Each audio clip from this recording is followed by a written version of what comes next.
I was sitting in the lounge, watching TV with my parents when an ad came on for a new app. Hey, that looks really cool! I should download it. I grabbed my phone and searched for the app. Yay, I found it! I clicked on it and waited for it to download. It says here that I can detect anyone's DNA through facial recognition. In a matter of seconds, you can find out if you are related to someone. Well, that does sound like fun. Imagine you could be standing next to someone in the supermarket and find out they're your long-lost cousin or something. My phone pinged to let me know it had finished downloading. Let's test it out. I pointed my phone at my face and then pointed it at my mom's. Now I just have to click for the results. DNA match. You are related. Come on, Dad, it's your turn now. I pointed the phone at my dad's face and then at mine. Then I clicked to see the results. When I read what it said on the screen, my face fell in shock. Not a match. But before I go on, make sure you like and subscribe and hit that notification bell so you won't end up tearing your own family apart. My dad was furious. I knew it. You cheated on me, didn't you? Of course I didn't. Well, the facts don't lie. If I don't match with Lara's DNA, then you must have cheated. Oh, Dad, you can't believe this app. It's only a cheap thing for laughs. It's obviously made a mistake. It's not just the app, Lara. I've been suspicious about your mom for a long time. But why? The year before you were born, your mom was acting really weirdly. She was snooping around and acting all sus. At first, I thought it was just because she was busy and had a lot on her mind. But now, I know it's because she was hiding her guilty secret. You're crazy. I would never cheat on you. You have to believe me. I don't believe you. I can't believe you have lied to me for so long. I'm not lying. Okay, look, you two. There's one way we can find out for sure. We can just go and get a proper DNA test done at the doctor's. Yes, do that. And then maybe your dad will know that I'm telling the truth. The next day, the three of us went to a nearby clinic. We told the receptionist that we wanted to do a DNA test to find out if my dad was really my dad and if my mom was my mom. Okay, take a seat and the doctor will see you soon. We sat down in the waiting room, Mom on one side of me and Dad on the other. They had hardly said one word to each other since the argument the night before. I couldn't wait to get the test over and done with so we could go back to normal. Hello, so you want to do a DNA test, do you? When I looked up, I was a bit shocked at the doctor's appearance. She looked a bit strange. She had long blonde curly hair and was wearing some weird pointed glasses. Yes, we would like to see if I am Lara's dad. And if I'm her mom. Okay, come with me. The doctor led us to the back of the room and pulled a testing kit out of her bag. This shouldn't take long. We will have your results in less than 5 minutes. First, she tested my mom and I. 100% match. You are definitely mother and daughter. Now let's see your results. When she looked at the test, her face fell. I'm sorry to tell you that you are not father and daughter. I knew it! I told you! You're a liar! How could you humiliate me like this? My mom burst into tears. I'm telling the truth. I don't understand what's going on here. I'll tell you what's going on. You've lied to me for too long and I'm not taking it anymore. But I promise you, I have never cheated on you. I can't believe that you're still continuing with your lie, even when you've been caught out. The doctor has the proof. I'm not standing around listening to your lies any longer. I want a divorce. With that, my dad stormed out of the building, got into his car, and drove off. My mom and I just stood there watching as he disappeared into the distance. When I turned to my mom, she was still crying. Mom, please, you can tell me the truth. It's okay if you just made a mistake. I understand these things happen. But please, tell me who my real father is. Lara, I'm telling you, I didn't cheat. I loved your dad with all of my heart. I would never do anything to hurt him. But how do you explain the DNA test then? My mom stood there shaking her head. I honestly don't have an answer for you. I know that it looks like I'm lying, but I'm not. You are our daughter. Even though everything pointed to the fact that she wasn't telling the truth, I just had to trust her. She seemed so upset and so sincere, what else could I do? When we eventually got home, my dad was nowhere to be seen. What if he never comes back? What will I do without him? I put my arms around my mom and gave her a hug. As she sobbed into my shoulder, I knew that I had to try to sort it out for her. I'm going to call Dad. I'll ask him to take another test. Oh, okay. The phone rang and rang. I thought my dad was never going to answer, but eventually I heard his voice on the other end of the phone. Yes, Lara, what do you want? Dad, please, listen to me. I'm sure Mom is telling the truth. Please give her another chance. I'm sorry, Lara. I can't do that. But what if the testing kit was faulty or something? Will you at least take another test at another clinic? Okay, but I'm only doing it for you, Lara. Thank you, Dad. I ended the call and gave a sigh of relief. Dad has agreed to do another test. We will go to another clinic tomorrow and hopefully everything will be fine. The next day, my mom and I waited outside the new clinic. When my dad arrived, he shot an evil look at my mom. She just put her head down. I felt so sorry for her. She looked visibly distraught. Come on, let's get this over with. We followed my dad into the clinic. This time, we were actually met by the doctor at the door. What is it with doctors these days? This one looked even stranger than the one yesterday. She had a dark brown asymmetrical bob haircut and was wearing bright red lipstick. Far too glamorous to be a doctor. Hello, how can I help you? We would like to do a DNA test, please. Of course, it won't take 2 minutes. The doctor tested Mom and then me. No doubt about it, this is definitely your daughter. Then she turned to my dad. Now it's your turn. It felt like hours until she eventually said the results were ready. When she read them out, I nearly fainted. No match. I'm sorry. You are not her father. When my dad heard the results, he started screaming at my mom. Now what have you got to say for yourself? Don't lie anymore, just admit it. You're a cheat. I'm not. I didn't cheat on you. I can't believe you're still denying it. What's wrong with you? My mom and dad continued arguing, oblivious to all the stares they were getting from other patients in the clinic. I was mortified. I could see them whispering to each other. They were obviously gossiping about my parents. But then, all of a sudden, I noticed something weird. The doctor was peering out from behind a wall and she looked happy. She had a visible smile on her face. Why would she be happy? As soon as she realized I was looking her way, she hastily turned around and disappeared. That is really weird. I was beginning to get really suspicious about the doctor, but I didn't have time to worry about it then. I had to get my parents out of the clinic before they killed each other. Come on, Mom, we'd better go home. Yes, go, and you'll be hearing from my divorce lawyer any day soon. My dad left and Mom and I went home. I made my mom a cup of tea and told her to go and put her feet up in the lounge. I was still really suspicious about the doctor, so I decided I would go and do some investigating of my own. I didn't want my mom to know what I was planning, though, so I made up an excuse to her. I've just got to go run an errand, Mom. I won't be long. Okay, Lara. I went straight to the clinic and told the receptionist that I wanted to see the doctor. But when I gave him the doctor's name, he gave me a puzzled look. I'm sorry, but we don't have any doctor here by that name. What? But we just saw her here today. Are you sure? I'm 100% certain. I know every doctor that works in this clinic. We definitely don't have anyone by that name. I was beginning to get a bit freaked out. What on earth is going on here? I decided I would go back and see the doctor that we had seen at the first clinic. Maybe she could give me some answers. But you will never believe what happened when I got there. They had no idea who she was either. But we saw her here the other day. You must know her. I'm sorry, maybe you got the wrong name. No, that was definitely her name. Well, we don't have anyone working here by that name. Who is this mystery doctor? I walked out to the clinic and onto the street outside. Suddenly, a woman with long black hair pushed past me and walked briskly down the street. At first, I thought nothing of it, but then I looked again. I could see a blonde wig sticking out of the woman's bag. Wait a minute, could that be? I ran down the street after the woman, calling out as I went. Excuse me, miss? When the woman heard me calling, she turned around to see who it was. As soon as she set eyes on me, she started running. But with the heels she was wearing, there was no way she could outrun me. I caught up to her and stopped her in her tracks.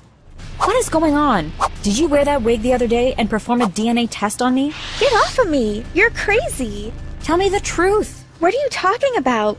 I've never seen you before. Yes, you have. You saw me today too, didn't you? Only you had short brown hair today. Did you just escape from a lunatic asylum or something? Just tell me what's going on. But instead, she took off her shoes and ran off down the street. I tried to catch her, but just as I was getting near to her, she jumped on a bus and rode off down the street. I stood there panting, watching as the bus disappeared into the distance. When I got home, I told my mom everything that had happened.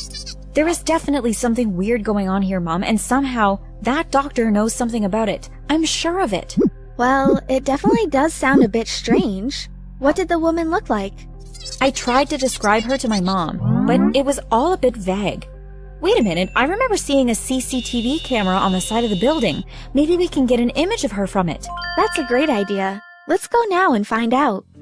My mom and I went straight back out. When we got to the building, the owner of the shop was really helpful. He took us into his office at the back of the shop and showed us the video recordings. You're welcome to search through that. Hopefully you'll find what you're looking for. My mom and I began to watch through the recording. Eventually, it came to around the time when I had left the second clinic. Suddenly, a woman appeared on the screen. She was running. Stop! That's her! My mom pressed the pause button and we zoomed in on her face. Oh my god! I turned to look at my mom. Her face was white as a sheet. Mom, what is it? What's the matter? I know who she is. Who? That's your dad's ex-girlfriend. What? I turned to look at the photo of the woman again. This can't be a coincidence. She has to have known who I was. The man gave us a copy of the still photo to take with us. Hope you found what you were looking for. Thank you. Yes, we did. I called my dad and asked him to come over. We have something to show you. At first he wasn't going to come, but finally I managed to convince him. As soon as he saw the photo, he started shaking his head. Oh my god, you're right. That's Bella. She must have faked the DNA tests, Dad. I always knew she was mad at me for dumping her, and she was jealous when your mom and I started dating. But that was so long ago. I never thought she'd do something like this. My mom turned to my dad. I want to get another test done, but this time, we will go to a hospital to be on the safe side. When the doctor came out to take the test, I was very happy to see that he was male. Unless Bella had a very, very convincing disguise, this doctor was not my dad's ex-girlfriend. I was so nervous as we waited for the results, but I had no need to be. There is no doubt about it. You are definitely this young lady's father. Are you sure? Absolutely certain. I looked at my dad in relief. He had the biggest beam on his face, but my mom was definitely the happiest one of us because she heard the results. My dad put his arm around her. I'm sorry, darling. I should have known you were telling the truth. Can you forgive me? Of course I forgive you. I love you. Everything was going to be okay. And the moral of the story, don't believe everything you see. Be on your best behavior. Eat the veggies I packed for you, and remember, stay away from girls, my dad said to me on my first day of kindergarten. I've lived alone with my dad for as long as I can remember. Since I could understand English, he brainwashed me to become hateful toward girls. He'd say things like, Bernie, listen to me. Girls are gross and carry many diseases. If you talk to girls, you will become dumb. Girls are disgusting and should be avoided at all times. They're also super boring and scared of everything. I idolized my father and wanted to become just like him. After all, he was the only parent I had. He was my only role model, so I listened to everything he said. I spent most of my school life avoiding girls. All of my friends were boys, and if a girl even said hi to me, I'd tell her to get lost. Eventually, they all thought I was rude and unapproachable, so they left me alone anyway. Years later, it was time to start high school. On my first day, my father gave me the usual lecture about avoiding girls at all costs. I assured him that I'd listen and that he had nothing to worry about. Everything was going well that day until this girl named Annie came up to me smiling. Hey, you're kinda cute. What's your name? Can I have your number? She said. Ew, get the hell away from me, you disgusting creature, I answered. She looked crushed, but I didn't care. A few minutes later, 2 guys came up to me. Dude, what is wrong with you? Annie is like the hottest girl at this school, one of them laughed. Yeah, I'd kill for a chance like that. It's only your first day and a beautiful girl asks for your number, and you call her disgusting? What is your problem? Have you ever had a girlfriend before? The other one added. No. My dad says they're gross and I should avoid them, I replied. They laughed so loudly that everyone turned around to look at us. My daddy says girls are gross, they mocked while they walked away. Hey, I'm sure your daddy made you all by himself too, huh? They continued laughing. That night, I thought about what happened. I tried to remember what Annie's face looked like, and I decided that she actually was really pretty. She had long brown hair and lovely, mesmerizing green eyes. She also had a beautiful smile. I started to question all my dad had told me. Were girls really as bad as he said they were? Could they really be harmful? I decided to search for her online and send her an apology. It wasn't too hard because we had mutual friends. I typed, Hi Annie, I'm sorry for how I treated you today. I hope you can forgive me. She replied almost instantly, "It's okay. I forgive you. You're lucky you're cute. If you weren't, I'd block you," she said. I blushed. This was an odd feeling I had never experienced before. I had never felt anything close to affection for a girl. Was I changing? During the next few weeks, I continued talking to Annie online, but I avoided her at school. I still didn't feel too comfortable being near girls, so I did my best to stay away from her, although she always tried to bump into me. One of the guys who laughed at me on my first day eventually noticed and came to laugh at me again. "If you keep avoiding her, she's going to stop liking you. You need to step up your game," he said and walked away nodding his head. I thought about this for a while and decided that he was probably right. I needed to be brave enough to talk to her in person. I sent her a text message and asked if she'd like to hang out the next day. She replied, yes. Before I continue, I must ask a question. Have you always dreamt of having your crush ask you out? Like my video and subscribe to this channel, and he or she will. It really works. The next day, we met up at the school gate and walked out together. I decided we could just go to a nearby ice cream shop and maybe hang out in the park afterwards. "You look really pretty today. I'm sorry I took so long to ask you out. I guess I'm a bit shy," I said. She smiled and replied, "I realized. I just let you take your time."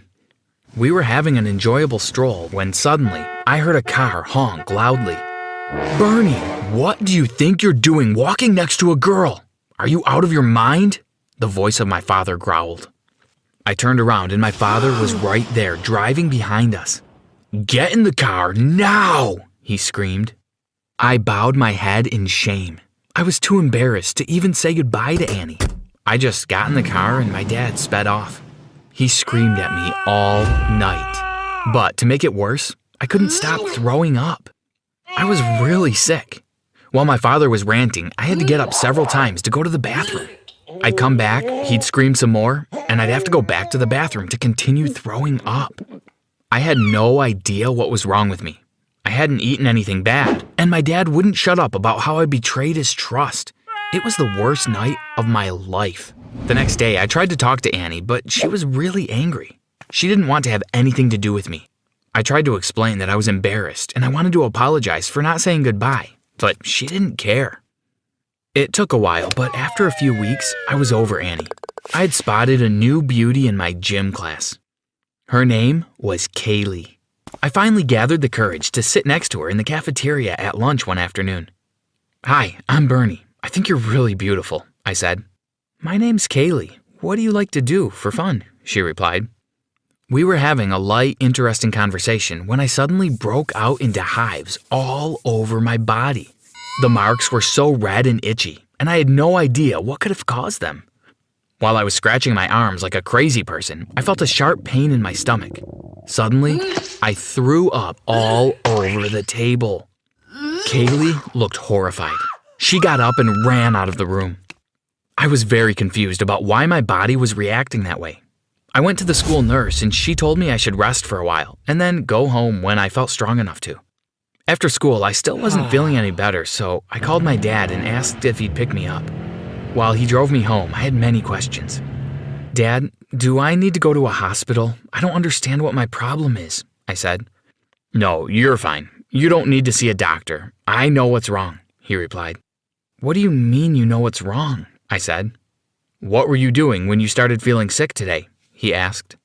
"Well, okay, please don't get mad, but I was talking to a girl, Kaylee. She's really pretty. You've got to understand that I'm a teenager and that it's normal for me to start being attracted to girls now," I said. Surprisingly, he didn't scream at me. He calmly said, "And the time before that, what had you been doing before you came home and started throwing up all over the place?" "You're exaggerating, Dad, but I was walking with Annie," I replied. "Right. There's a reason I've tried to make you hate girls. Nothing is wrong with them, really. Women are pretty, funny, and great overall. But Bernie, you're allergic to girls," he said. "How can that be possible? I've never heard about that type of allergy before. Are you trying to be funny?" I replied. "It's true. I noticed on the day you were born. In the hospital, whenever a female nurse came near you, your expression would change and you'd start crying. You'd also break out into odd rashes. You had the same reaction to your mother. This is why I raised you alone. She agreed to leave you with me for your sake. You just can't be around girls or women. I could have sent you to an all-boys school, but I wanted to check if being around girls would help to build your immunity. It didn't, obviously. You've just got to continue avoiding them if you want to remain healthy," he said. None of this made any sense to me, and I was so devastated. I'd never be able to get married, have children, or enjoy my life the way I'd like to. I decided that I needed to find a solution. What did I do? What everyone does when they're sick. Dr. Google to the rescue. The first few web pages were about dealing with allergy symptoms and learning to live with them. However, as I scrolled further, I came across a sinister but interesting website. It was run by a man who called himself Sorcerer Blaze. He claimed to have the cure for every disease imaginable. I clicked on his introductory video and was intrigued. Do you have a mysterious ailment which no one understands? Do you want to live a normal, peaceful, and happy life? Have you been told by others that this would be impossible to achieve? What if I told you that you could have anything you wanted? I have the cure you're looking for. Contact me, Sorcerer Blaze, and you will have no regrets. I read through hundreds of testimonials and reviews written by people who claimed he had cured them. I felt like I had no other option, so I clicked the Contact Me button and told him about my situation. A few minutes later, I received a reply. Young man, do not lose hope. Sorcerer Blaze has a solution. Please come to my office tomorrow at 3 p.m. Do not be late. Walk with $50. A map was provided with a message, and luckily, he was only a few miles away. The next day, I pretended to go to school, but took a bus to find this strange man. The bus ride was long, and it was difficult to find Sorcerer Blaze's office, but I eventually did. Before I could knock on the door, it burst open. Bernie, I've been expecting you, he said. He was shorter than I expected and dressed in a black and purple cape. I thought he looked ridiculous, but I kept those thoughts to myself. He invited me in and asked me to sit down. I already prepared a special enchanted ointment for you, he said while handing me a large pink bottle. When you get home, you must drink 1 cup of this. He then handed me a small blue bottle. Rub this all over your skin twice a day. Any questions? He smiled. That's it? Just 2 bottles of this stuff and I'll be able to have a girlfriend? I asked. Yes. Now where's my $50? He said. I paid him quickly and left. I couldn't believe it was that simple. I was going to be cured. As soon as I got home, I gulped down 1 cup of the pink substance. At first, I felt fine. Then, while I was having dinner with my dad, I started experiencing excruciating stomach cramps. Ouch! I screamed. Son, have you been talking to girls again? My dad asked. No, I whispered, then I passed out. I woke up in the hospital and my dad was holding the 2 bottles I got from Sorcerer Blaze. What is this? He asked. I told him everything. Apparently, that afternoon after I left, Sorcerer Blaze was arrested for fraud. He had been responsible for poisoning almost 20 other people in our state. Luckily, I reached the hospital just in time for them to pump all the poison out of my stomach. Now, I continue to avoid girls in person, but I've met a few gamer girls while playing video games. They're pretty fun and interesting to talk to. So for now, my relationships are virtual, and I'm fine. But I hope they find a cure for my problem very soon.